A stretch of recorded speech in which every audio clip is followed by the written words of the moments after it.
Hallo ihr Lieben, ich grüße euch. Heute geht's um Strukturen mit Kleister und einem Fensterwischer.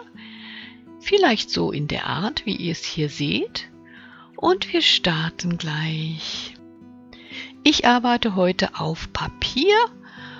Aus gutem Grund. Es ist ein sehr glattes, aber kräftiges Papier. Es sollte eine Grammatur von über 200 Gramm pro Quadratmeter haben und so eine glatte Oberfläche wie hier, denn wenn wir mit dem Kleister arbeiten, ist das angesagt. Zunächst aber müssen wir das Papier versiegeln. Dazu nehme ich glänzenden Binder, den ich reichlich auftrage, und etwas in das Papier einarbeite mit meinem Pinsel.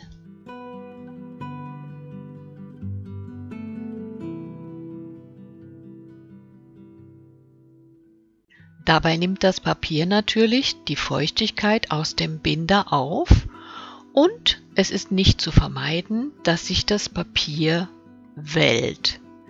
Diese Wellen, die das Papier schlägt, werden aber nachher, wenn alles schön trocken ist, wieder verschwinden.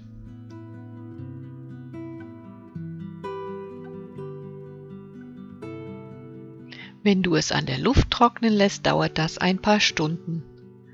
Dann zieht sich alles wieder glatt, weil es ja zuvor mit Malerkrepp auf einem stabilen Brett aufgeklebt war.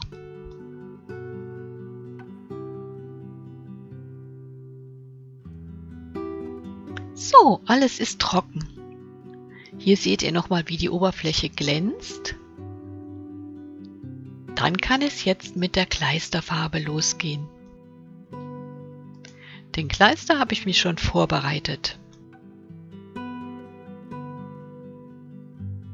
Und hier ist mein Fensterwischer, ein kleines Exemplar mit Gummilippe.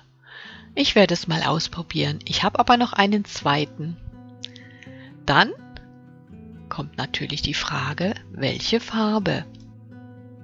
Ich könnte jetzt reines Schwarz nehmen, einfach um euch mal die Technik zu zeigen. Ich mische aber zu gleichen Teilen Schwarz und Rot.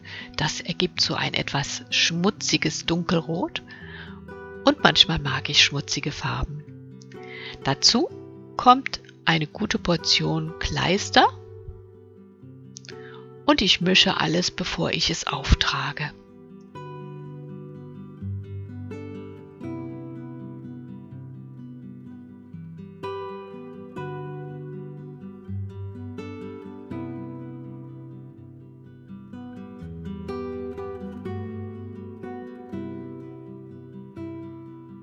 Mit einem Spachtel nehme ich ein bisschen von der Kleisterfarbe und trage sie am oberen Rand auf. Von dort aus will ich sie mit dem Fensterwischer verziehen.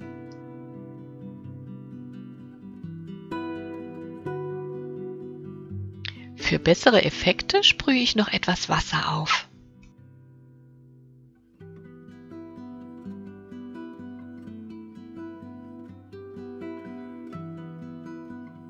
Den Wischer ziehe ich jetzt mit wechselndem Druck, mal stärker, mal weniger stark, ganz langsam über die Fläche und ihr seht schon, welch tolle Strukturen da entstehen können.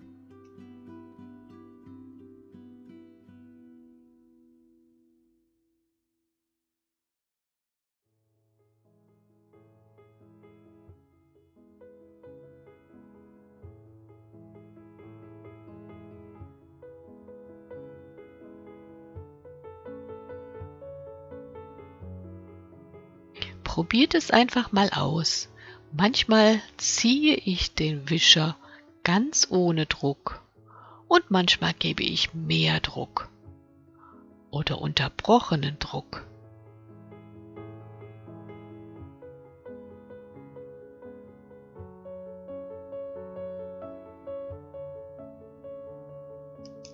In dieser Art funktioniert die Technik nur mit einer glatten Oberfläche. Auf einem Keilrahmen bzw. einer Leinwand würde das Ganze etwas anders wirken, ist aber auch einen Versuch wert. Hier seht ihr, Ich kann auch Wellenlinien erzeugen und ich probiere einfach aus, welche Möglichkeiten mir dieser Wischer gibt.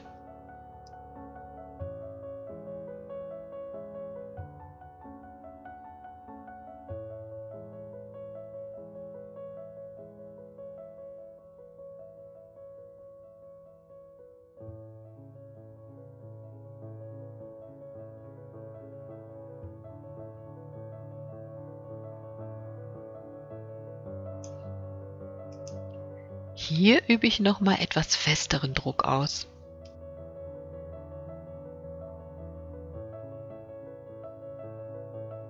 Nachdem ich jetzt noch einmal Wasser aufgesprüht habe, versuche ich mal meinen zweiten Wischer.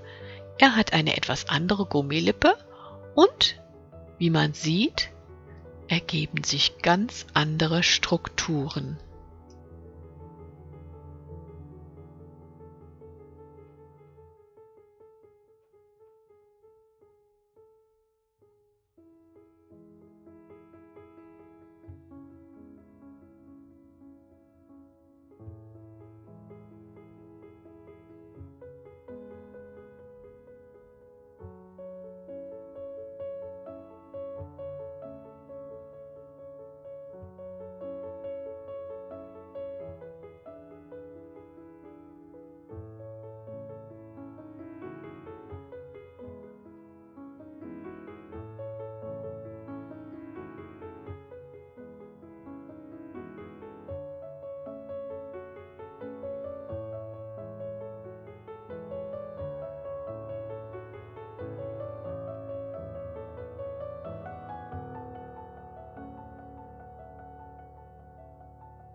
Hier mal ein naher Blick auf diese Strukturen, die da entstanden sind. Ja, also es sind Riefen, es sind Schwünge, es sind ganz helle Partien, ganz dunkle. Ich bin mal gespannt, wie das Ganze aussieht, wenn es getrocknet ist.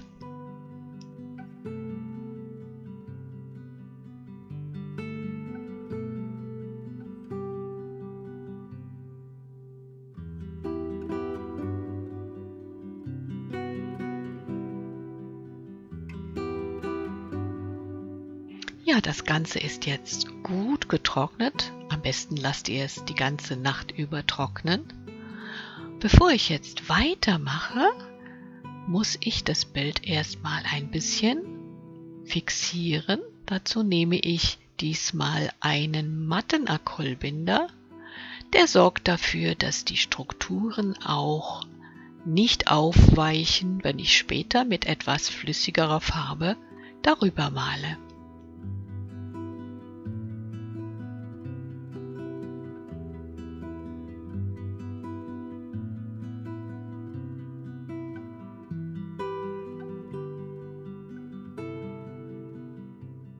So, alles trocken. Und jetzt möchte ich gerade in den etwas helleren Partien noch eine Lasur aufbringen. Ich habe hier mal zwei Farben ausgewählt, ein Gelb, was ja eine Komplementärfarbe wäre, oder aber ein Neon Pink. Ich entscheide mich zunächst mal für das Gelb und schaue dann mal weiter. Ich nehme also nur ein wenig Gelb und damit es eine Lasur wird, verdünne ich es mit einem Klecks Acrylbinder. Ich vermische beides mit dem feuchten Pinsel und es entsteht ein sehr transparentes Gelb.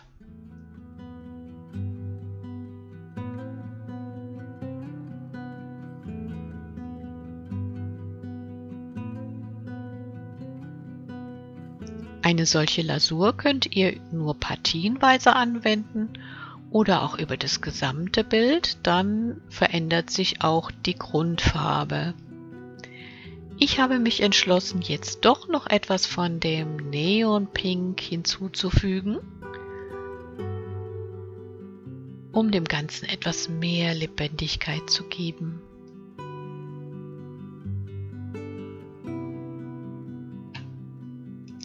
Natürlich könnt ihr diese Kleistertechnik auch mit anderen Farben anwenden.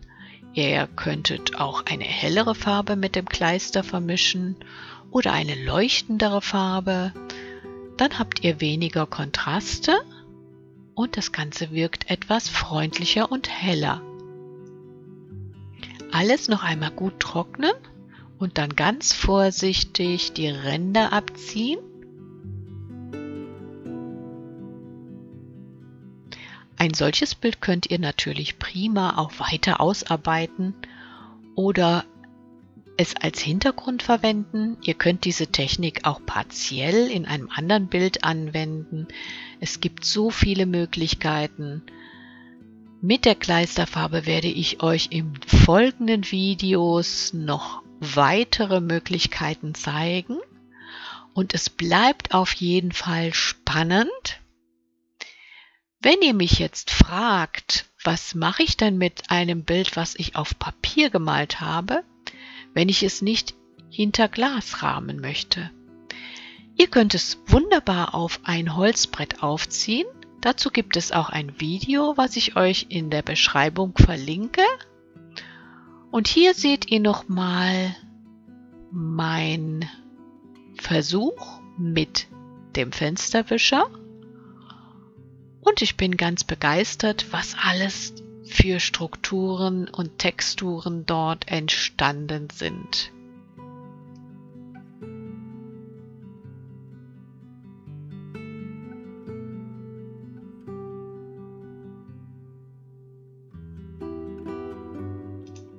Ihr Lieben, ich hoffe, es hat euch Spaß gemacht. Bleibt mir treu. Ich habe noch ganz viele Ideen für euch. Und ich wünsche euch viel Erfolg beim Ausprobieren und Nachmachen. Bis zum nächsten Video. Tschüss!